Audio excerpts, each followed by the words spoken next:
In this final video of the series, we're going to talk about dilutions. We'll see how this everyday task, taking something concentrated and making it weaker, is handled mathematically in the chemistry lab to create precise solutions from stronger stock materials. A dilution is simply taking a concentrated solution and adding more water to it. The key idea is that you aren't changing the actual amount of solute. You're just spreading those same molecules out over a larger volume of liquid. Because the volume increases, the concentration must decrease. You do this all the time at home.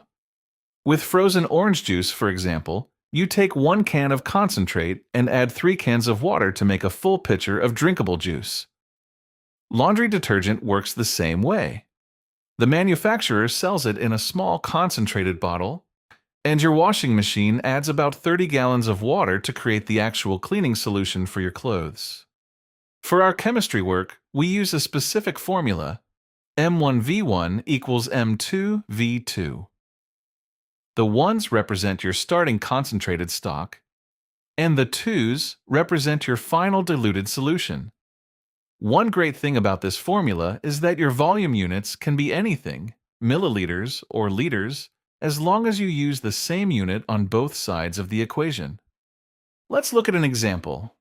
If we take 75 milliliters of a 4.0 molar potassium chloride solution and add enough water to bring the total volume up to 500 milliliters, what is our new concentration? By rearranging the formula, we find that the new molarity is 0.600 molar. Notice that because the volume increased significantly, the concentration dropped significantly.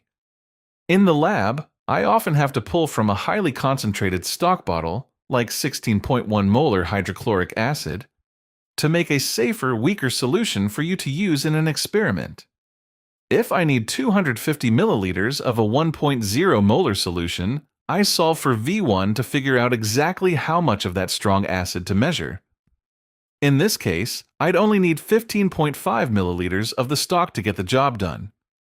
To check your work, always remember, your starting volume, V1, must be smaller than your final volume, V2, and your starting concentration, M1, must be higher than your final concentration, M2.